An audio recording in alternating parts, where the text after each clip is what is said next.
Welcome in. Let's get to work. The fastest growing sports spectacular. It's the Big E Sports Show. Your 1 hour comprehensive expose of all things in the sports universe. With a focus on some of the biggest sports icons on the planet. Now, here's your host, the one and only award-winning Elissa Walker Campbell.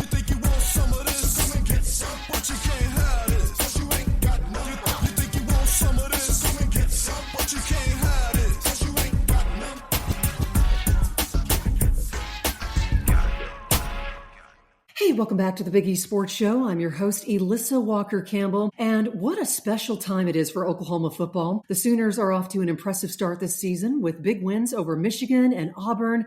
And we're going to get the latest on quarterback John Mateer and where the team star is right here, right now. We are thrilled to welcome in Sooner legend. He is a national champion, two-time Super Bowl winner with our Dallas Cowboys. And that is the great Tony Casillas. Boomer Sooner, Tony, good to have you on the show. Boomer Sooner, great to be with you. Well, how about our Oklahoma Sooners? They are 4-0 and looking forward to the big game this weekend in Norman. Just give us your overall takeaways on how their season has played out so far. To go to Norman for this week's game. Yeah. Celebrating our 40th anniversary of our national championship team. So it's going to be interesting to go back and see the guys and hopefully not be the fattest and the oldest looking guy on the box. Kind of measure it. I try to do a little bit extra cardio today, but looking forward to going back and seeing those my former teammates and reminisce. I mean, my gosh, 40 years ago, that's so long ago, but yet it doesn't seem that long ago. But yeah, it's a very positive vibe in Norman. As you mentioned, undefeated. A little adversity going on with as you mentioned, star quarterback John Mateer. Remains to be seen what happened to him, but it's totally different than it was last year. Last year there was a lot of uncertainty, a lot of revolving door quarterback situation, but it seems like that Brent Venables has got this ship back on track. Well, there's a number of compelling storylines that we're going to take a deep dive into, but you just mentioned this weekend against Kent State, it is the 40th reunion of the 1985 national championship team. I mean, the brevity of life. I mean, it probably does seem just like yesterday, but what is this? Tony, talk to me. I mean, what does this milestone mean to you personally? And from what I understand, you guys are going to be honored at halftime. I think that you look at the landscape of college football and how different it is. And I think when I think about what we were able to do and some of the tumultuous times we went through to get there, to 85, it was this process of guys being there for 4 years and being part of a program and key players and growth and adversity, ups and downs that happen. And, I don't think you could do that in modern day football with, the way it's set up as far as the transfer portal and, just a lot of different variables. It just means so much. I mean, we try to see each other, and I go back and I stay in touch with a couple of guys, but nothing like being in an environment again. And, it's really surreal to think that what we used to be able to do, our philosophy was to be Superman, stop a train, just be this invincible machine and to see what we're able to do. I think that's a part of a program. It's just being part of something that's really, really special, and that's being etched in history. And, I think that's timeless. I mean, as I mentioned, sitting here looking at it at 61 years old, it's obviously a different view, but it means so much. I mean, championship teams won't fade. They'll always be part of that program. And it was a special, special group. Tony Casillas, Sooner Great, with us on the Big E Sports Show. And share a little bit about as far as what made that 1985 team so special, both on and off the field. Well, I think that professional and college football and just the whole, high school football and everything that, I think that the kids and people have a chance to be part of is that it was a melting pot. We had different type of personalities in that locker room. We had some crazy moments and some sad moments, but I think we had different types of players come from different backgrounds. We had stuff off the field, but I think collectively we're strong enough in character at that young age to keep things going. And I think that really tests you as far as a team of having that character. And I'll just remember, I think more important, I think the thing that really stands out, Elissa, is 1984, we got when Washington blew us out and we didn't take that game serious. We went down there, partied, drank, and really just acted like fraternity boys, you know, and not really worried about the game. And I think that was really the moment where Coach Switzer, you know, because Coach Switzer at that time, he hadn't won in 10 years, and that's a lot for him. And so that really was embarrassing for him. And obviously, we just played horrible. And the next year in 85 is when really we just kind of locked in and really just learned from us being immature and not handling our business, is making sure when we went to Miami a week earlier that we weren't going to have any of that nonsense. Now, I will say this was a couple of stories, and I know we don't have much time, but the funniest story, it's always stand out. I'll do the quick version. Oh, you're fine. Take your time, Tone. Yeah, in 1985, before the 84, we had this issue of people, guys breaking curfew, and, there was Switzer have a team meeting. He tells everyone, he said, look, I'm not going to use the profanity he used, but PG. He said, basically, you're not going to embarrass my ass this year. You're going to go out and we're, you're going to, if anyone's out past curfew, which was 11 p.m. I think the year before we really didn't. We didn't have it. But anyway, so if anyone breaks curfew after 11 p.m., I'm going to send you back home. I'm like, okay, well, I don't want to go back home. I want to play in this game. It's a huge game, playing Penn State for the national championship. So after he made that speech, the next night, he decided he wanted to go down and have a couple of cocktails and go out with one of his buddies. And guess what? He got back at 12 p.m. At 12 o'clock at the Hope Fountain. Keith looks at him and Coach Switzer says, "You didn't see me, and I didn't see you." Oh my gosh! So it was, and then obviously that was such an amazing, memorable game when we beat Penn State. But everyone else didn't break curfew except Keith Jackson and Coach Switzer. Guess what? He wasn't going to send Keith Jackson home. That's right. So what was it like to play for, Coach Switzer was on our program just a few weeks ago. What was it like to play for him, and how was he different from other coaches throughout your career?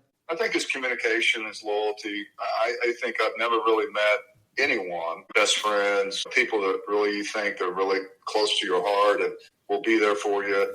I've never met a man like Coach Switzer. Through the years, I've known him for 40 years. He's always, every time I call him, he calls me. And one thing about him is that he really cares about your family, because when he recruits you, he recruits everyone. He recruits he resonates and communicates to your family. Yeah. The understanding of what, the grassroots and where you're from. And so, 14 years ago, he came and did my dad's eulogy when he passed away. And unfortunately, my mom passed away 2 months ago. Yeah. Coach Switzer's 88, 87 years old, and he calls me and says, "Look, Tony, I just heard your mom passed away, and I'm very, very sorry." I said, "Hey, I appreciate it, Coach. Thank you for your condolences." And he goes, I want to send some flowers." I said, "Well, you don't have to do that." Granted, I remember all the things he has done for me, not just as a player, which gave me a second chance when I was at OU when I wanted to quit, believed in me, but just over the years, just calling me and just having conversation and going on trips with him. And he didn't have to do that. And he goes, "Yeah, I'm going to." So then he calls me back and he says, "Hey, Tony, I don't know which funeral home it is. There's two of them." I said, "Yeah, it's one in Broken Arrow." And he goes, "Well, I got this a woman on the phone." And he goes, I'm just gonna come to your mom's funeral." I said, "Coach, you don't have to do that." Guess what? He drove from Norman, Oklahoma at 87 years old, along with the tight ends coach, Charlie North, drove to my mom's funeral and showed up and support me. And I'm thinking, this guy is truly an angel, man. I mean, this guy is, his persona, who he is. People just, the bravado and everything. But deep down inside, that dude cares about all his players, cares about you as far as when you're mourning, when you're going through grief and everything. And I can't think of another person, or especially a coach, and I'm not saying anything to be negative or anything, that has that much loyalty. It's just unheard of in my book. Yeah. And Tony, while you're on the show, I was going to ask you, do you have a favorite story or memory about Coach Switzer that really captures him as a coach? And I think you just shared that. You were more than just a player to him. I mean, family, right? And he talked a lot about that during our interview too. And just, I think that was a big reason why he was able to build trust and relationships with his players. Yeah, and I think that's very important because I think a lot of times when coaches try to, just try to put in their philosophy and how they're thinking and how they want to run things, and whether schematically or just the just the delivery and the communication. I think there's some guys that are transparent, and I think for when you look at Coach Switzer with all his success, when you grow up in Oklahoma at that time, and maybe today's culture in college football, I don't know, but I just know you always dream of playing for a legendary coach, and Coach Switzer. And when he talks, it's almost like, well, you think that when you go to a university like that, or a big time university, that you're just a lot of fish in a big pond. It's just there's so many other people that are there. It's like, how are you going to overcome it? And I think that the way he resonates, the coaches that he hired to be able to deliver his message, we all bought into that. And I think that's really, it says a lot about a person. Tony, Coach Switzer, always known for his charisma, just that his bold personality. Take us back to, you're a Tulsa boy, right? So, what was that like when he recruited you and came into your home? And maybe share some special memories, his interactions with your parents. And he pretty much sells it like it is. It's not a secret, right? Yeah. Whatsoever. So it was, I think it was back in March, I got inducted to the Oklahoma Hispanic Hall of Fame, and nice. He came, and I invited all my family from Oklahoma because, sometimes people, just over the years and doing those type of things, you just can't fit everybody in, whether you're geographic, whatever, people can't come. I'm like, well, I'm going to invite a bunch of people, my family. And so Coach Switzer, of course, he got up there and he presented me and he introduced me and started talking to me. And I had a big family. 7 of us siblings, counting me, and they had a big family, and we lived in a really small house. So, of course, Coach Switzer gets up there and he starts talking. He goes, "Hey, yeah, go." And I'm at, my dad's name is Pete, my mom's Wanda. Yeah, I met Pete and Wanda and all these kids, and I look around and Pete's 5'7", and my mom's 5'8".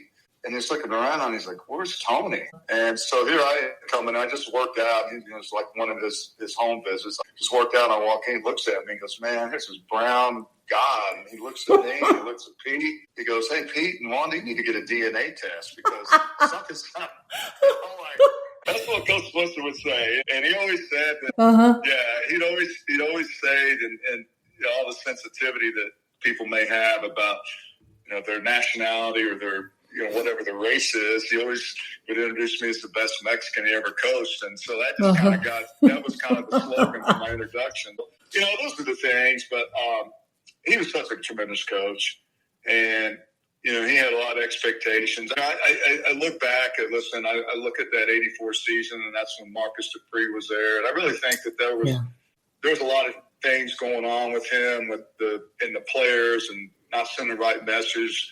Because Marcus, he really didn't like to work, and he's a freak athlete. I think a lot of people that have that much gift, they don't want to work, but obviously he wasn't getting it done. We were at OU, but he just felt like I'm setting a bad example by not letting this guy, letting him play on Saturday. It's not the NFL. And so I think that when he decided that, when all that stuff come to head, I think that was a great message sent to his players. It's not about one guy. It's about everyone else on this team. And I really thought that was a great message, and something I'm sure that he struggled to make that decision. But all in all, it worked out good for us, and it worked out for him. You bet. Hey, we are winding down our time with the great Tony Casillas, and we're looking ahead to next weekend. How do you size up this Oklahoma-Texas matchup? And also take us, pull back the curtain. What was it like, that pregame speech? What kind of things would Coach Switzer do to fire you guys up? Man, you know what? That's one of those games you don't really need anything.